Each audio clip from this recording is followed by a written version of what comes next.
Assalamualaikum warahmatullahi wabarakatuh. Alhamdulillah, kita pada kesempatan hari ini kita akan membahas materi tentang mewaspadai ancaman terhadap integrasi nasional. Materi ini merupakan materi dari mata pelajaran Pendidikan Pancasila dan Kewarganegaraan kelas 11 semester 2.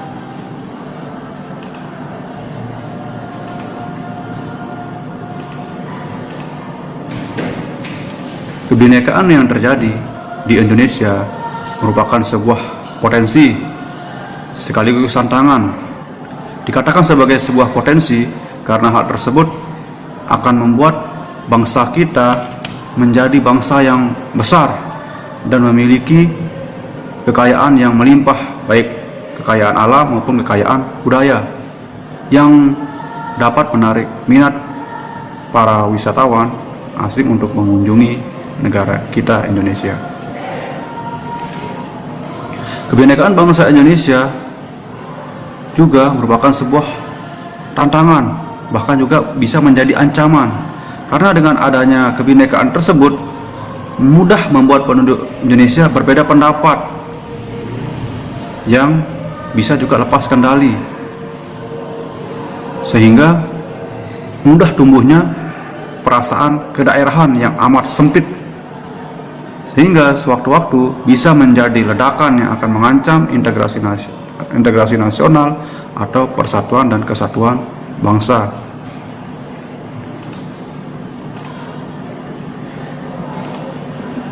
Jika kita melihat peta dunia, dalam peta tersebut kita dapat menunjukkan posisi negara Indonesia yang berada di tengah-tengah dunia yang dilewati garis khatulistiwa, di mana diapit oleh dua benua, yaitu Asia dan Australia, serta berada di antara dua samudra, yaitu Samudra Hindia dan Samudra Pasifik.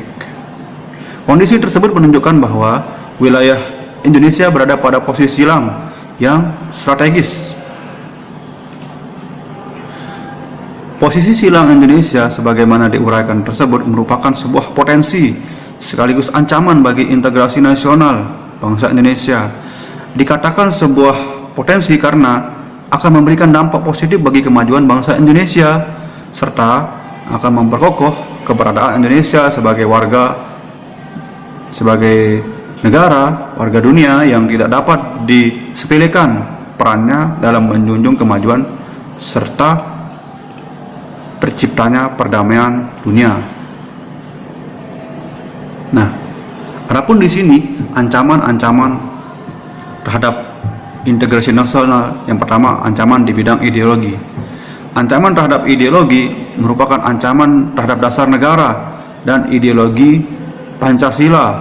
Misalnya, satu, saat ini kehidupan masyarakat Indonesia cenderung mengarah pada kehidupan liberal yang menekankan pada aspek kebebasan individual.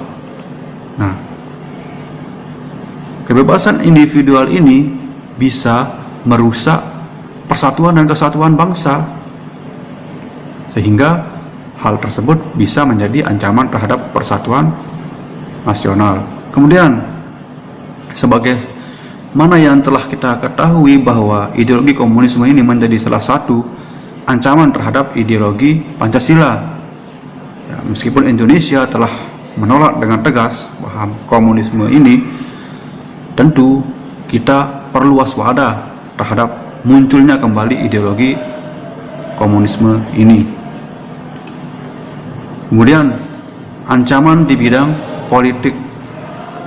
Ancaman di bidang politik dapat bersumber dari luar negeri maupun dalam negeri. Misalnya, yang dari luar negeri, ancaman di bidang politik dilakukan oleh suatu negara dengan melakukan tekanan politik terhadap Indonesia, dan bisa juga melakukan intimidasi, provokasi, atau blokade politik, merupakan bentuk ancaman non-militer berdimensi politik yang seringkali digunakan oleh pihak-pihak lain untuk menekan negara lain. Kemudian yang dari dalam negeri, ancamannya dapat berupa penggunaan kekuatan dalam bentuk pengerahan massa untuk menumbangkan pemerintahan yang berkuasa. Nah, bentuk lain yang digunakan adalah menggalang kekuatan politik untuk melemahkan kekuasaan pemerintah. Selain itu, ancaman separatisme merupakan bentuk lain dari ancaman politik yang timbul dari dalam negeri. Gerakan separatis ini merupakan gerakan yang dilakukan untuk memisahkan diri dari suatu negara, agar nanti misalnya provinsi atau daerah tersebut bisa menjadi sebuah negara. Kemudian ancaman di bidang ekonomi. Pada saat ini ekonomi suatu negara tidak dapat berdiri sendiri. Hal tersebut merupakan bukti nyata dari adanya pengaruh globalisasi. Ketika globalisasi ekonomi terjadi, batas-batas suatu negara menjadi kabur, dan keterkaitan antara ekonomi nasional dengan perekonomian internasional akan semakin erat. Globalisasi perekonomian di satu pihak akan membuka peluang pasar produk dari dalam negeri ke pasar internasional secara kompetitif. Sebaliknya juga nanti akan membuka peluang masuknya produk-produk global atau produk-produk dari negara lain ke dalam pasar domestik. Nah, ini contohnya. Kalau jika zaman dulu kita tidak mengenal adanya Burger King, Pizza Hut. Nah, kalau sekarang produk-produk ini seperti jamur di musim hujan di negara kita, dan juga barang-barang dari luar negeri sekarang ini menguasai pasar untuk kebutuhan elektronik kita. Bahkan sedikit sekali barang yang asli buatan Indonesia. Nah, itu merupakan ancaman di bidang ekonomi. Selanjutnya ancaman di bidang sosial budaya. Ancaman yang berdimensi sosial budaya dapat dibedakan atas ancaman dari dalam dan ancaman dari luar. Ancaman dari dalam negeri didorong oleh isu-isu kemiskinan, kebodohan, keterbelakangan, dan ketidakadilan. Isu tersebut menjadi titik pangkal timbulnya permasalahan seperti separatisme, terorisme, kekerasan, dan bencana akibat perbuatan manusia. Nah, selanjutnya, ancaman dari luar negeri timbul sebagai akibat pengaruh negatif globalisasi, misalnya munculnya gaya hidup konsumtif yang selalu mengkonsumsi barang-barang dari luar negeri. Kemudian munculnya sifat hedonisme, yaitu sifat di mana kenikmatan pribadi dianggap sebagai suatu nilai hidup tertinggi. Kemudian yang ketiga, adanya sikap individualisme, yaitu sikap selalu mementingkan diri sendiri serta memandang orang lain tidak ada dan tidak bermakna. Selanjutnya, munculnya gejala westernisasi, yaitu gaya hidup yang selalu berorientasi kepada budaya barat tanpa diseleksi terlebih dahulu, seperti meniru model pakaian yang biasa dipakai orang-orang barat atau orang-orang Eropa sana, yang sebenarnya bertentangan dengan nilai dan norma-norma yang berlaku. Misalnya memakai rok mini, yang lelaki memakai anting, dan contoh-contoh budaya barat lainnya itu ditiru sedemikian rupa oleh biasanya di sini oleh generasi muda kita, ya, anak-anak ABG ini.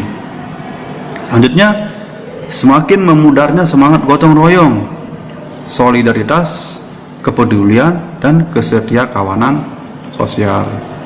Selanjutnya, semakin lunturnya nilai-nilai keagamaan dalam kehidupan bermasyarakat. Ya, ini ya ancaman di bidang sosial budaya. Selanjutnya, ancaman di bidang pertahanan dan keamanan.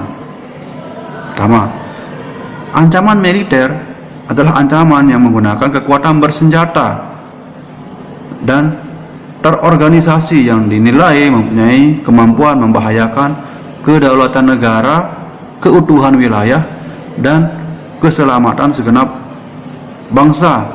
Misalnya, adapun di sini bentuknya pertama agresi atau invasi. Agresi atau invasi ini yaitu tindakan melakukan penyerangan terhadap negara lain dengan mengerahkan kekuatan militer. Kemudian ada pelanggaran wilayah. Kemudian yang ketiga pemberontakan. Kemudian ada yang keempat ya pemberontakan bersenjata. Kemudian yang keenam ada spionase. Spionase ini tindakan yang dilakukan untuk mencari informasi terhadap suatu negara atau suatu organisasi. Kemudian ada sabotase.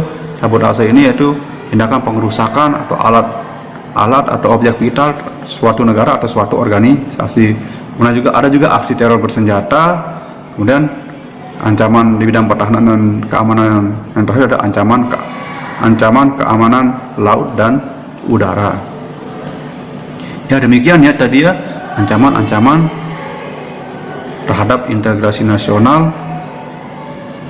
Nah, dalam hal ini kita perlu mewaspadai ancaman terhadap integrasi nasional tersebut, di mana sini segenap warga negara mesti mewaspadai segala bentuk ancaman yang dapat memecah belah bangsa Indonesia dengan senantiasa mendukung segala upaya atau strategi pemerintah dalam mengatasi berbagai ancaman tersebut. Demikian ya penyampaian materi dari saya. Kurang lebihnya mohon maaf. Wabillahi taufiq hidayah. Assalamualaikum warahmatullahi wabarakatuh.